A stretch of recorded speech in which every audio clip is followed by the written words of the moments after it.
Introducing first, accompanied by Zelina Vega from Gomez Palacio Durango, Mexico, weighing 210 pounds, Andrade Cien Almas. Before the commercial break, we heard from his business associate, Zelina Vega. This is a man who appreciates the finest things in life. Business associate, though.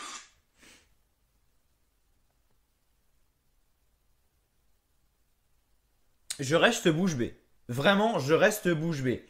On a Andrade Cien Almas, clairement l'un des meilleurs catcheurs au monde dans le ring. Vraiment, l'un des meilleurs in-ring dans le monde entier. Il est arrivé à SmackDown Live il y a 2 semaines. Déjà à Londres, c'est une foule qui normalement est assez chaude. Voilà, chez Bruyante, voilà, il y a une bonne foule. À Londres, en Angleterre. Là, on est retourné aux États-Unis. Bon, la foule était morte de A à Z, hein, de toute façon. Mais Andrade Cien Almas, c'est clairement l'un des meilleurs catcheurs au monde. On a vu ce qu'il a fait à NXT, etc. Le mec arrive au main roster à Londres. Il n'y avait pas un bruit. Là, c'était dans une ville constituée de muets ou... Enfin, ça se passe comment? Parce que... Waouh! Waouh! Vraiment, le show de ce soir, c'est-à-dire SmackDown, le show de ce soir en lui-même était pas mauvais. En lui-même était pas mauvais. Mais quand il n'y a pas la foule derrière... Il y a un truc qui manque. Vraiment, il y a un truc qui manque. Et là, quand je vois que Andrade Cien Almas, il n'y avait pas un bruit. La mouche qui vole actuellement dans ta chambre, tu l'entendais dans l'arène. Il y a au moins 30 000 personnes. Il y avait quasiment le double de ce qu'il y avait au live event à Bercy. Et il n'y a rien. Il n'y a rien du tout. Je comprends pas. Vraiment, je comprends pas. C'était dans quelle ville d'ailleurs? Juste que je regarde un petit peu. C'était dans quelle ville? C'était dans le Massachusetts, à Worcester. Je sais même pas où c'est. Ouais, ok, bon, pourquoi pas. Je pense que c'est la dernière fois que la WWE va faire un show ici, hein, parce que waouh, l'ambiance qu'il y a, sérieusement. Ouh, j'ai peur. Vraiment, j'ai peur. Mais en tout cas, voilà, les amis, merci d'être sur cette review de SmackDown Live. Je tenais à dire quelque chose avant de commencer. Bien évidemment, déjà merci à vous pour ce nombre d'abonnés qu'on gagne en ce moment. Vraiment, on monte à une vitesse vraiment phénoménale grâce au vlog. Je vous en remercie énormément. Objectif 7000 abonnés avant la fin de la semaine. Voilà, on est actuellement mercredi à l'heure où je fais la vidéo et je compte sur vous pour que dimanche soir j'ai les 7000 abonnés. À l'heure où je fais la vidéo, je suis à 6941 abonnés, donc il reste 59 abonnés. C'est possible, vraiment, c'est possible. Donc voilà, n'oubliez pas de liker si vous l'avez toujours pas fait. Voilà, c'est la seule chose qui peut me faire augmenter et gagner en abonnés si vous l'êtes déjà. Du coup voilà, je tenais à dire quelque chose aussi. Énormément de personnes d'ailleurs. Donc voilà, là il est quelle heure? Là il est midi 51. Il est midi 51. Moi vous savez que je travaille. Voilà, j'ai 16 ans, j'ai un travail. Bref, je vais pas raconter ma vie. Je commence, donc je me lève à 3 h du matin, machin. 11 h 45 midi, ma journée est finie. Je rentre chez moi, donc je rentre vers midi et demi.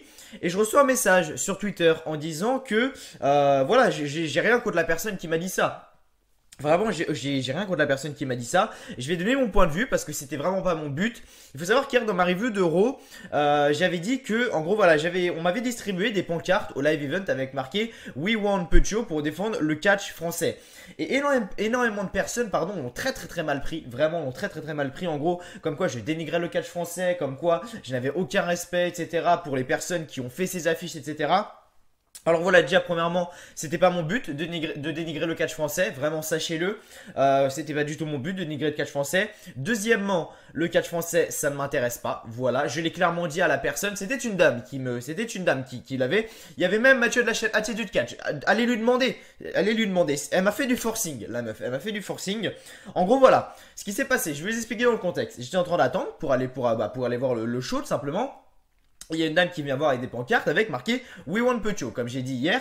Et du coup, voilà, elle est venue me voir avec des cartes We Want Pucho. Elle m'a dit, bah tiens, est-ce que tu peux prendre ça, machin, est-ce que tu peux distribuer à certaines personnes? J'ai dit, non, je suis désolé. Déjà, j'avais pas de place, j'avais un sac à dos, j'avais tout, j'avais plein de trucs derrière. Enfin, vraiment, j'étais pas du tout chaud pour prendre. Et la meuf m'a dit, allez, s'il te plaît, vas-y, prends, essaie de distribuer un maximum de monde, tout ça. Je lui dis, non, mais madame, le catch français, ça ne m'intéresse pas. Je suis là pour voir les superstars de la WWE, je suis pas là pour voir des catcheurs français. Et du coup elle me dit allez tiens c'est cadeau. Mais vraiment elle m'a fait du forcing. J'ai jamais vu une nana me faire autant de forcing, vraiment. Alors je lui ai dit 2 fois non hein. La troisième fois, j'ai bien évidemment dit oui. Et là, on m'a reproché sur Twitter, en gros, que je dénigrais le catch français. Premièrement, ce n'était pas mon but de dénigrer le catch français. Vous savez très bien que ma chaîne est faite avec humour. Alors certes, ça a peut-être été de l'humour mal placé. Voilà, ça a peut-être été de l'humour mal placé. Peut-être que vous l'avez mal pris quand j'ai balancé les pancartes, etc. Quand j'ai dit que je m'en foutais, mais c'était pas du tout mon but, premièrement. Et deuxièmement, on m'a dit, bah t'avais qu'à pas accepter. Quand une meuf te fait du forcing et tu vois qu'elle va te prendre la tête pendant des heures et des heures et des heures, à un moment, tu es obligé de dire oui. Alors, vous allez dire oui, mais tu les as achetées, machin. Je les ai pas achetées, elles sont juste là, elles sont à mes pieds. Vous savez, moi, là, ici, j'ai une armoire. Je ferai peut-être une vidéo setup d'ailleurs prochainement. Mais en gros, voilà, ils sont juste à mes pieds, donc c'est un souvenir. Voilà, c'est un souvenir, j'en ai plein. Peut-être que j'en ferai quelque chose de ces affiches un jour. Pourquoi pas, s'il y a un autre live event en 2019 et que je les ai encore, pourquoi pas rattraper mon, entre guillemets, connerie et en distribuer. Voilà, si je me moque catch français parce que je dis que je n'aime pas ça. J'ai vu quelques petits extraits, mais j'ai jamais vraiment regardé un truc, mais ça m'attire pas. Voilà, pour pas vous mentir, ça m'attire pas vraiment. Donc du coup voilà, la personne qui m'a dit ça sur Twitter, regarde ce que je t'ai dit juste avant, c'était pas mon but. Voilà, c'était pas mon but de dénigrer, pardon, le catch français, loin de là.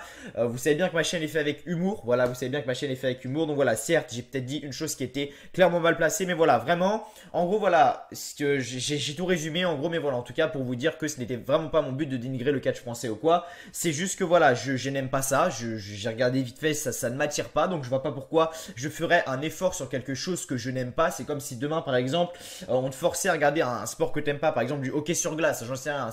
Je regarde pas non plus parce que ça m'intéresse pas non plus, mais voilà, demain on te force, on dit allez vas-y regarde le hockey, non, allez vas-y regarde le hockey, non, allez vas-y regarde le hockey. À un moment t'es obligé de dire bon ok je vais regarder le hockey parce que tu sens que la nana, putain je me suis niqué, mon point il est tout rouge, bref, parce que tu sens que la personne va te faire chier mais jusqu'au bout, sérieusement. Et j'ai dit non, à un moment j'ai dit oui, parce que voilà, je sentais que la meuf, pendant une demi-heure on était encore là-bas, vraiment, on était encore là-bas, enfin voilà, tout ça pour dire que voilà, ne le prenez pas mal. Énormément de personnes ont mal pris ce que j'ai fait avec les pancartes. Elles sont encore là. Si vous me croyez pas, parce que je suis sûr que vous me direz ah oui mais je suis sûr que tu les as plus. Alors attendez, je vais vous les prendre. Hein. Hop.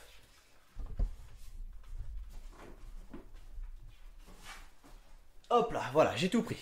J'ai tout pris. Je vais vous les montrer parce que je suis sûr que vous me croyez toujours pas. Voilà, les cartes sont là. We want Put Show. Les pancartes sont là, voilà, les pancartes sont là, je les garde en souvenir, voilà, je les garde en souvenir, et hier, dans ma vidéo de Raw, je pense que c'est ça également que vous n'avez pas apprécié, c'est quand j'ai dit que le catch français, je m'en foutais, et que je les ai balancés comme ça en arrière. YouTube, c'est un personnage, clairement, YouTube, enfin, je vais pas dire que c'est un personnage, mais quand tu es dans une vidéo, tu as envie de te lâcher, t'es pas là, c'est 2 fois par semaine. Enfin, moi, mes reviews où je peux vraiment me lâcher, c'est 2 fois par semaine, parce qu'après, c'est vraiment des vidéos assez sérieuses, hein, les WWE News, les vidéos, toute l'histoire d'une superstar, etc. C'est des vidéos assez sérieuses. Il y a vraiment que dans les reviews de SmackDown ou Raw que je fais avec humour. Et j'ai à peu près une demi-heure, 3/4 d'heure pour faire une review. Voilà, je vais pas m'empêcher de faire ça. Les affiches, je les ai. Voilà, je le dis. Les personnes qui m'ont dit Snap, mon but, c'était pas de dénigrer le catch français. Loin de là. Mais voilà, quand une personne te fait autant de forcing, à un moment, tu es obligé d'accepter. Voilà, peut-être que je ferai quelque chose avec ces pancartes. En tout cas, si vous avez mal interprété la chose, voilà, je m'excuse, c'était pas mon but en tout cas de dire ça ou quoi. Voilà. Bref, je m'écarte du sujet. Bon après j'ai eu d'autres commentaires aussi sur Twitter, hein, des gens qui disaient que voilà, j'étais un animal d'aller les voir à l'hôtel. What the fuck man. Voilà, parce que pour ceux qui ne savent pas, bon, je pense que vous avez tous vu le vlog, vu le nombre de vues qu'il a fait. Mais en gros, une personne m'a dit ouais, mais vous êtes tous allés à l'hôtel, vous avez fait du forcing. Les superstars, je les regarde tous les jours à la télé sur mon putain d'écran. Quand je sais qu'ils viennent en France, forcément, je veux les voir un maximum. De quoi aller dans un hôtel et voir ces idoles, ces personnes que tu vois tous les jours et que tu veux putain de voir en vrai. Je vois pas en quoi c'est un comportement d'animal, parce que clairement la personne a clairement dit ça. J'ai répondu parce que quand on dit dans la vie, la meilleure des réponses c'est le silence ou un truc comme ça, l'ignorance ou un truc comme ça. C'est ce que j'aurais due faire. Vraiment c'est ce que j'aurais dû faire, mais j'arrive pas. Vraiment j'arrive pas. Je suis toujours obligé de répondre tout le temps. J'ai envie de répondre, je réponds. Et en gros voilà, la personne avait dit que voilà, en gros je manquais de respect aux superstars, machin. En quoi c'est un manque de respect? C'est pas comme si je suis venu les agresser et que je les ai insultés. Enfin bref, en tout cas voilà. Bref, j'ai fait ma petite intro assez longue pour vous parler, donc voilà, de ces affiches là. En tout cas, la personne qui m'a dit ça sur Twitter, j'espère que tu verras cet extrait, je te l'enverrai bien évidemment. En tout cas, voilà, sache que mon but, c'était loin de dénigrer le catch français et loin de dénigrer cette association. Je crois qu'il m'a dit, alors attendez, je vais regarder vite fait, hein, bien évidemment. Alors attendez, Twitter, voilà, 2 minutes. Hop là, waouh, les notifications, putain, ça continue à me répondre en plus. Hein. Je sens que je vais bloquer tout le monde. Regarde, le plus mature de ta part, ça c'est un truc que j'ai reçu que j'avais pas vu. Le plus mature de ta part, c'est que même si tu t'en fous, tu n'avais pas à manquer de respect comme tu le fais en vidéo. Tu craves sur le tâche de l'organisation, ou du moins c'est ce que tu as montré dans ta vidéo. T'as un moment, j'espère que... voilà, donc le mec a dit, en gros, moi j'ai répondu, ah ouais, bah qu'est-ce que j'ai fait pour aller à l'hôtel ou quoi. Enfin, il y avait quoi, en quoi les supporter, c'est un singe ou je sais pas quoi. Enfin, le mec m'a dit, courir après les superstars. En quoi j'ai couru après les superstars, vraiment. Enfin bref, en tout cas... Ça a commencé de là, mais voilà, ça a commencé de là. La personne m'a dit, je trouve ça très, je la lis parce que voilà, je me cache pas, voilà, j'ai peut-être fait une connerie, peut-être que vous l'avez, je l'ai peut-être mal interprété ou quoi. La personne m'a dit, je trouve ça très irrespectueux. Tu soutiens pas le mouvement, c'est ton droit, mais ne prends pas un tas de pancartes pour ensuite ne rien faire et les jeter. 1000 pancartes et 17 kilos de pancartes, il y a eu un coup derrière tout ça, c'est très irrespectueux. J'ai fait une connerie, peut-être. Je m'excuse. Mais en tout cas, sachez comme j'ai dit que ce n'était pas du tout mon but. Bref, on va... Sinon là, il est 13h, là. Sinon, ça fait déjà 11 minutes que je blablate, pardon. Allez, à 25 minutes, on y sera encore. Voilà, tout ça pour dire, je pense que j'ai fait un peu une mise au clair. Du coup, voilà, on va parler de SmackDown. On va parler de SmackDown, les amis. Merci en tout cas vraiment à vous d'être là sur cette review de SmackDown Live. Vraiment, n'hésitez pas à me dire ce que vous avez pensé du show, ce que vous avez pensé de la foule, surtout parce que... Mon Dieu, vraiment, c'est catastrophique. Vraiment catastrophique la foule ce soir dans le Massachusetts. Enfin bref. Les commentateurs de SmackDown, comme d'habitude, Tom Phillips, Baron Saxton et Corey Graves. Le show de SmackDown a commencé avec donc un Miz TV. Ensuite, le New Day est arrivé donc sur c'était les invités en gros du Miz TV. Alors, il y a une rumeur comme quoi apparemment le New Day bientôt va se diviser en 3 parties, mais en gros il y a un des 3 du New Day qui va avoir un potentiel gros push. Et la personne qui est le plus mise en évidence, si je peux dire ça comme ça, c'est Big E. Voilà, c'est Big E. Attendez-vous peut-être à avoir prochainement un push de Big E. Je parlerai de Big Cass juste après parce que beaucoup de personnes m'ont dit ouais mais t'avais dit que Big Cass allait être push etc. Le mec se fait détruire semaine après semaine. Attendez, je vous explique un petit peu ce qui s'est passé.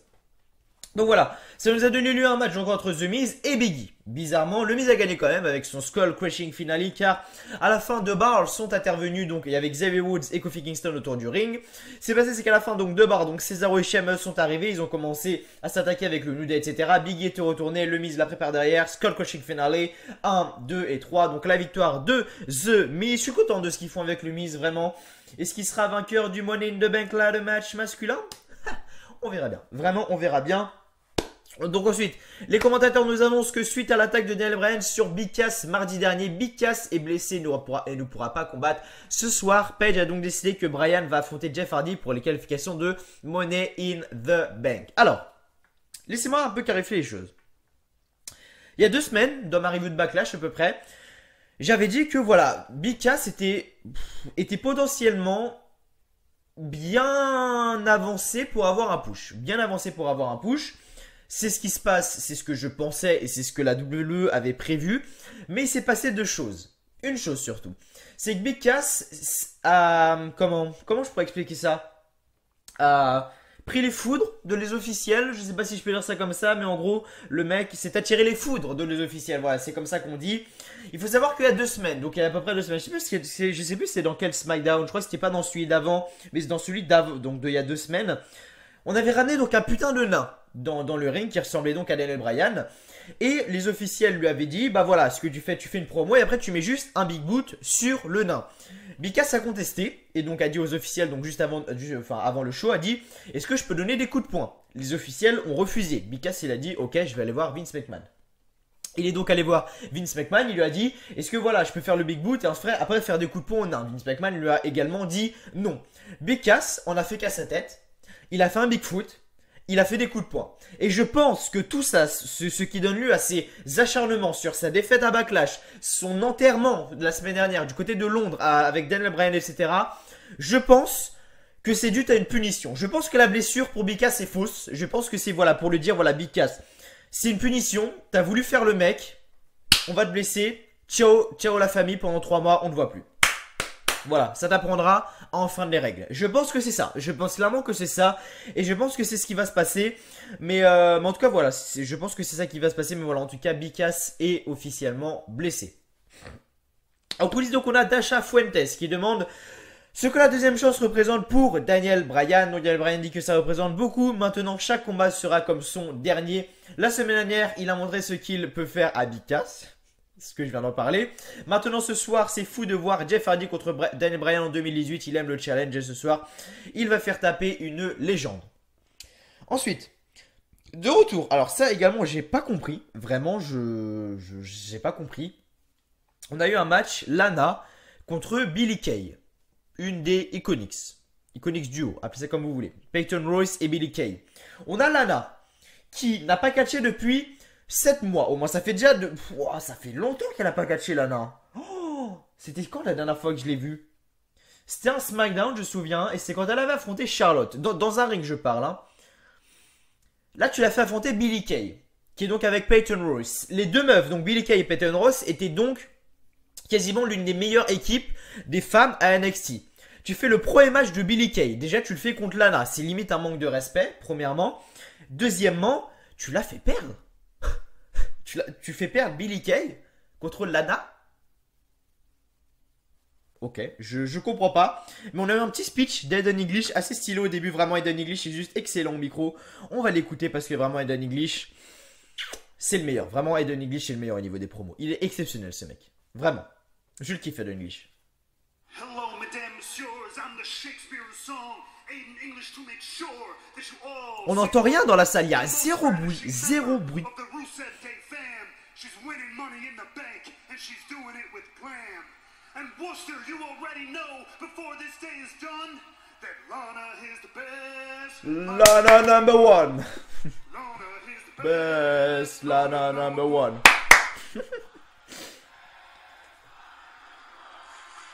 Ah là il y avait un peu de chant là. Là il y avait un peu de chant du public. Bon c'était peut-être le seul moment de la soirée. Et donc après Lana est arrivée. Elle a fait son entrée, toujours aussi magnifique d'ailleurs. Elle a pas changé Lana. Et après on a eu Billie Kay et Peyton Royce qui sont donc arrivés. Bon elles sont gênantes au micro. Hein. Vraiment au micro je les déteste. Mais faut pas les faire perdre. Je veux dire c'est limite un manque de respect de faire perdre Billie Kay par Lana quoi. Donc là on a rentré de Lana. Voilà. Billie Kay et Peyton Royce.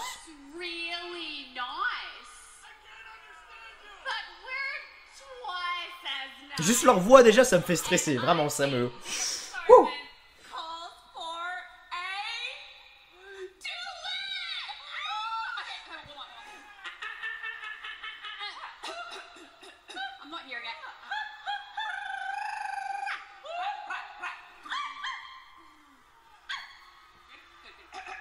Voilà ce que c'est le catch en 2018 maintenant au niveau des femmes. Putain de merde.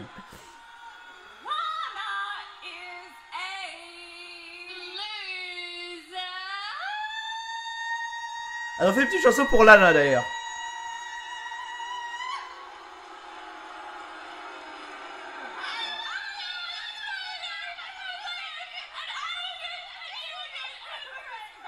J'en peux plus putain. J'en peux plus vraiment. Et après ils sont donc arrivés sur le ring. Et là il y a Aiden English qui fait et là il sort une pancarte avec marqué Lana Day dessus.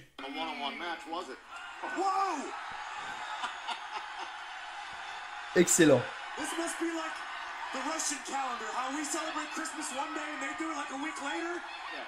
Le public était là, Lana Day. On a Rusev Day, on a Lana Day.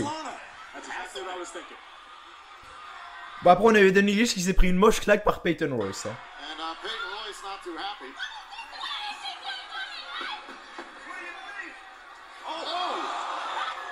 Ah, il a pris une moche claque. Bon, par contre, Lana a gagné le match. Bref, tout ça pour dire que Lana a gagné le match contre Billie Kay. Vraiment, le segment était pas mal, mais Lana a gagné contre Billie Kay. Vraiment, je sais pas. Mais Lana a qualifié donc dans le Money in the Bank là de match féminin, je crois que c'était. Qualification Money, oui c'est ça, c'est exactement ça. Donc Lana est qualifiée. Ensuite, on a donc Andrade Cien Almas, accompagné de Zelina Vega contre un catcheur local. Bon, Andrade Cien Almas a pris, il y avait zéro bruit lors de son entrée, comme vous avez pu le voir à l'intro. Je suis vraiment déçu parce qu'Andrade Cien Almas, c'est juste un catcheur exceptionnel, vraiment. Moi, je vais rendre... Déjà, Andrade Cien Almas, j'apprécie beaucoup. J'ai vu son match contre Aleister Black à NXT.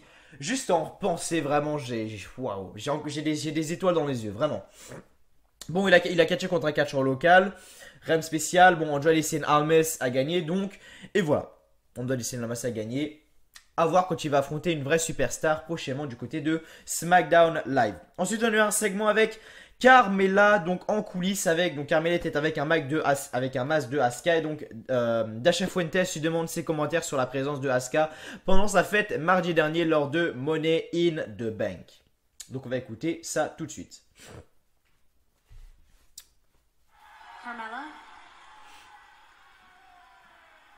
Carmella, last week your celebration was ruined when you found out Asuka will be challenging you at Money in the Bank. How do you deal with someone as dominant as Asuka? Tasha, it does seem like there's an expiration date on my title reign. Psych! You should see the look on your face right now. You're all, oh. Because you're a hater, Tasha. Just like... Je sais pas si le rire de Carmella est comme ça dans la vraie vie, mais en tout cas, il est bizarre. Everybody else. Ready for me to slip and fall. But that is not gonna happen. Everyone's afraid of Asuka, but I'm not. At WrestleMania, the Asuka myth was completely shattered by Charlotte Flair. You know, the same Charlotte Flair that I defeated not once, but twice. Because I beat Charlotte Flair twice, did you know that? That's simple math. Charlotte beat Asuka, I beat Charlotte twice, so that makes me twice as good as Asuka. And she can use all the smoke mirrors and stupid masks that she wants, but I see right through all of it. If anything, Asuka should be afraid of me. Because at Money in the Bank, I'm going to moonwalk all over Asuka, and I'm going to continue to prove that Mela is money.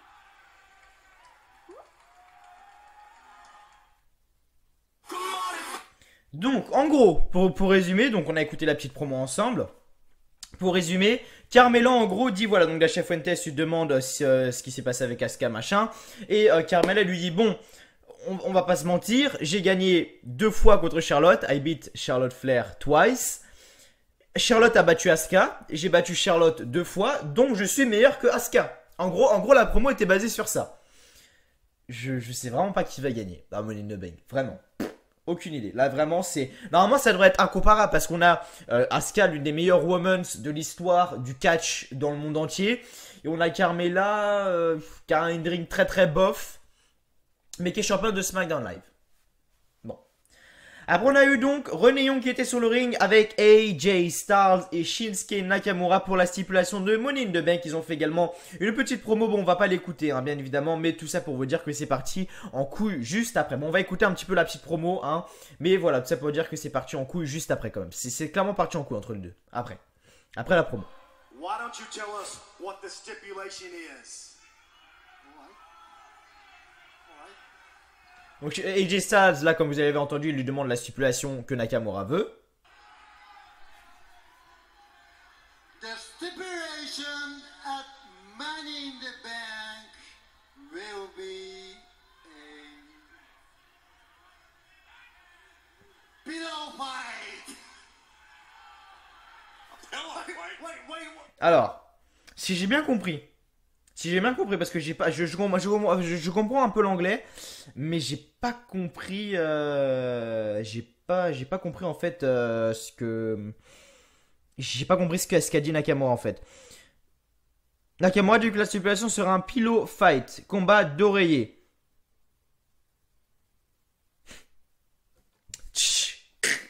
Donc bref, ensuite donc AJ Styles dit que Nakamura prend de la stipulation qu'il veut et ne sera jamais égal à lui. Il devine donc qu'il va le voir à Money in the Bank. Nakamura le flapper, mais AJ Styles bloque le coup et le frappe. Nakamura roule en bas du ring. Enfin voilà, comme je l'ai dit, c'est parti en couille. Ensuite, Nakamura fait son Kinshasa sur AJ Styles. Il a commencé à compter jusqu'à 10. Voilà, il a commencé à compter jusqu'à 10. Et donc, on comprend que le combat sera donc un last man standing match à Money in the Bank. Et donc, Nakamura donc prend le micro et dit que ce sera donc un last man standing. Au moins, là, on aura une victoire sûre. Sauf si les deux sont décomptés, et c'est peut-être ce qui va se passer, AJ Styles conservera donc son titre. De retour, The Usos et le duo Luke Gallows et Carl Anderson sont sur le ring. On a eu un match donc entre le club et les Usos. Le club a gagné. Voilà, Luke Gallows et Carl Anderson ont gagné ce match. Ils ont gagné par un Magic Killer. Bon, ça m'intéresse pas trop, même si voilà, Luke Gallows et Carl Anderson, je suis assez indifférent, et les Usos, j'aime beaucoup. Ils ont eu leur temps, les Usos en tant que champion de SmackDown. C'est bien de les mettre un peu au niveau de la mid-card, au niveau de la division tag team. Voilà, en tout cas, Luke Gallows et Carl Anderson gagnent ce match. Et donc, on nous annonce ensuite que Luke Gallows et Carl Anderson vont affronter les Bludgeon Brothers à Money in the Bank pour les titres par équipe. Je pense pas qu'ils gagneront. Vraiment, je pense pas qu'ils gagneront. Ensuite, on a une Naomi contre Sonya Deville, accompagnée de Mandy Rose pour une qualification Money in the Bank. Là, le match féminin, Naomi a gagné ce match avec un roll-up sur Sonya Deville. En coulisses, Renee Young demande à Jeff Hardy ses commentaires. Jeff dit que son cerveau a explosé quand il a appris la nouvelle. Bref, il dit qu'il est désolé pour Brian, mais il va voler jusqu'à Money in the Bank. Et donc voilà, donc dans le main event, on a donc Jeff Hardy contre Daniel Bryan pour la qualification également au Money in the Bank, là le match masculin. Daniel Bryan a gagné via soumission avec son knee bar. Voilà, le match était assez bon. Vraiment, le match était assez bon. En même temps, quand t'as Daniel Bryan et Jeff Hardy dans le ring, ça peut que être bon. Voilà, malheureusement, il n'y avait aucun bruit. Attends, je vais essayer. Non, je vais pas essayer de vous retrouver parce que je pense que là, ça va vous faire un peu trop. Mais voilà, là, ce qui s'est passé à la fin, surtout, et ce qui était intéressant, c'est qu'à la fin, Samoa Joe a pris le micro. Et donc, Samoa Joe, il dit: Daniel, pourquoi tu célèbres? Parce que la semaine prochaine, tu vas devoir m'affronter. En gros, il lui dit ça. Samoa Joe est exceptionnel au micro, vraiment. Après, ce qui s'est passé, c'est que Samoa Joe donc est retourné en coulisses. Et on a clôturé le show avec ça. Renee Young qui a demandé à Samoa Joe pourquoi il se sent aussi confiant. Samoa Joe dit qu'il dit toujours la vérité. Il n'y a rien d'anormal. La semaine prochaine, Daniel Bryan va dormir. Yes, yes, yes. Et donc le show se termine ainsi. Voilà les amis, merci à tous. Merci à tous d'avoir regardé donc cette review de SmackDown Live les amis. J'ai oublié de vous dire aussi à l'intro, je suis sincèrement désolé, la série Talking Fantasy malheureusement va s'arrêter. Voilà, je suis désolé, je vous lance dans des projets comme ça, mais voilà, normalement vendredi il devait donc y avoir un live comme chaque semaine. Je suis désolé de vous lancer dans des projets en ce moment qui finalement n'aboutissent pas, mais voilà, il y a eu pas mal de problèmes en ce moment au niveau de tout ça. Je vous expliquerai plus en détail dans une prochaine review de Raw ou de SmackDown ou quoi. Voilà, je vais expliquer peut-être dans la review de la semaine prochaine, la review de Raw de la semaine prochaine, plus en détail. Du coup, voilà, également, je tenais à dire qui a gagné le concours, parce que énormément de personnes me demandent, à chaque fois j'oublie de le dire. C'est Schizox FR qui a donc gagné le concours pour les 50 € PSN que j'avais offert. Il y a pas mal de temps, c'était quand déjà? C'était il y a au moins un bon mois. J'avais dit que j'allais offrir 50 € PSN ou 50 € Xbox One ou 50 € PayPal à un abonné. Donc c'est Schizox FR qui a gagné le concours. Donc je lui ai donné son code parce qu'il m'a demandé donc un code PSN. Je lui ai donné, il m'a répondu. Il m'a dit que ça avait marché. J'en ferai qu'un parce que voilà, 50 € PSN, ça se trouve pas comme ça. Vraiment, je peux pas me permettre de dépenser 50 € comme ça tout le temps, les gars. Mais voilà, je l'ai fait une fois, peut-être que je le referai une prochaine fois tout simplement. Mais du coup voilà, merci en tout cas à vous d'avoir regardé cette review de SmackDown Live. J'espère qu'elle vous aura plu comme d'habitude. Et donc moi je vais simplement à vendredi ou à samedi ou à dimanche, je ne sais pas, pour un épisode de WWE News en vidéo. Comme j'ai dit à la personne voilà, qui m'a dit ça, je suis désolé, mon but c'était pas de dénigrer le catch français. J'espère quand même qu'un jour le catch français ira loin, même si... J'espère que le catch français ira loin, même si voilà, en tout cas, enfin, j'espère que le catch français ira loin, même si, voilà, j'apprécie pas trop. Voilà, j'apprécie pas trop, mais en tout cas, merci d'avoir regardé cette review de SmackDown Live. Allez, salut à tous.